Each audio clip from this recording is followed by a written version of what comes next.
Our family has a Garmin that we've named for my great-grandmother.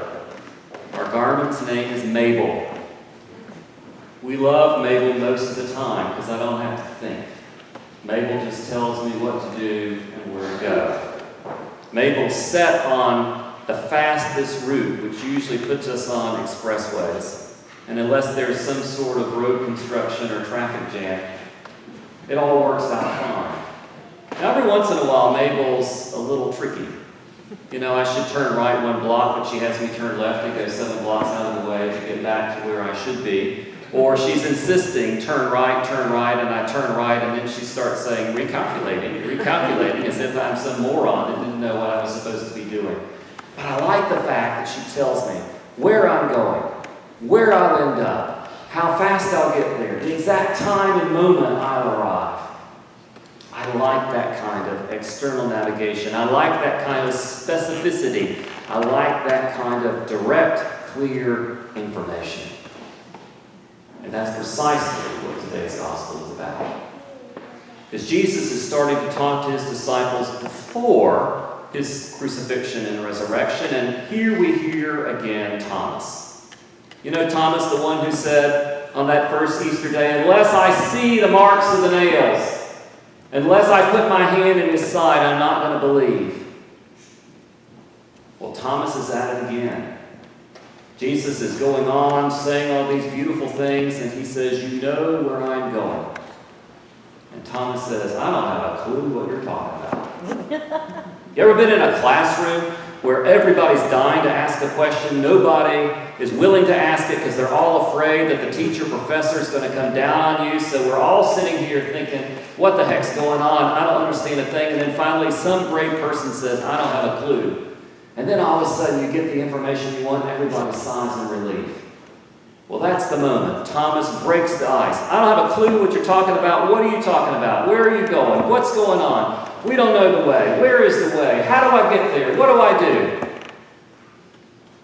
Jesus says, oh, I am the way.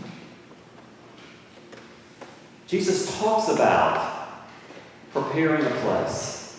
And this passage has been used in countless funerals, and I'm sure when you heard it, perhaps some of the funerals you've attended come to mind. But the end goal is not really the point. The point is the journey.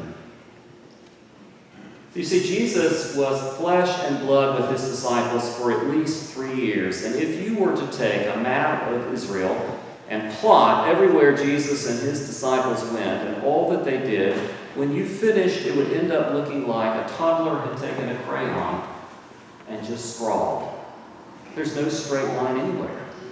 They meander all over the place. They don't seem to have a purpose. It looks like a tangled knot of lines.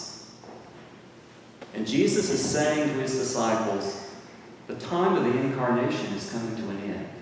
The time when you have me as external navigation, telling you where you're going to go, what we're going to do, is about to end. I'm about to ascend to the Father, and when I do, the Holy Spirit will come, and we're going to switch from external navigation to internal navigation. And if you want to know how internal navigation works, that's why you need to know I am the way. You see, the bottom line is you don't need to know the destination. You don't need to know the highway you're going to be on. You don't need to know how fast you're going to get there. You don't need to know the route that it's going to take. You don't need to know all those things. You need to know the way. And I am the way. You need to have the Holy Spirit in you, and you need to listen to that Good Shepherd Spirit that whispers to you and tells you this is what's going to happen today. And when you switch to internal navigation, there are a couple things you need to know. You won't have any idea where you're going. You won't have any idea the route that you're going. Some of the things that you're asked to do you'll think are absolutely ridiculous. Some things won't make any sense at all. Some things will be recalculating because the world has messed up God's plans, and God has to do an end run around the sinful brokenness that's happened. But if you listen to the way, the one who is the way, the one whose Spirit guides and leads, then you'll be on a journey that will look just like the disciples were with Jesus when he was flesh and blood.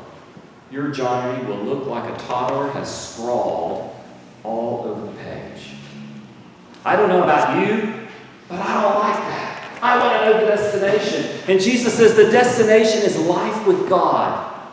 And life with God doesn't start at your death. Life with God starts now. And the more you listen, the more you are with God, the more you allow the Spirit of God to be in you, and the more amazing things begin to happen. Did you see or hear what Jesus said? You will do greater things than I have done. Do you believe that? Jesus said that if you are in my Spirit, if you are listening to these promptings, if you are following the way, and I ask you to go out on a limb and do something so that God will be glorified, and you take that risk, then God is going to show up and do dramatic things so that Jesus can be glorified, so that people's hearts can be changed, so that they know that external navigation with our own idea of destination is not the way to go. But internal navigation in the Spirit is the way in which we have communion with God forever. If you want a movie image, the best one that comes to mind is the original Star Wars movie. Luke Skywalker in his fighter spacecraft heading for the Death Star. He has Mabel telling him which way to go and what to do. And suddenly he hears from Obi-Wan, trust the Force, Luke. And he turns Mabel off.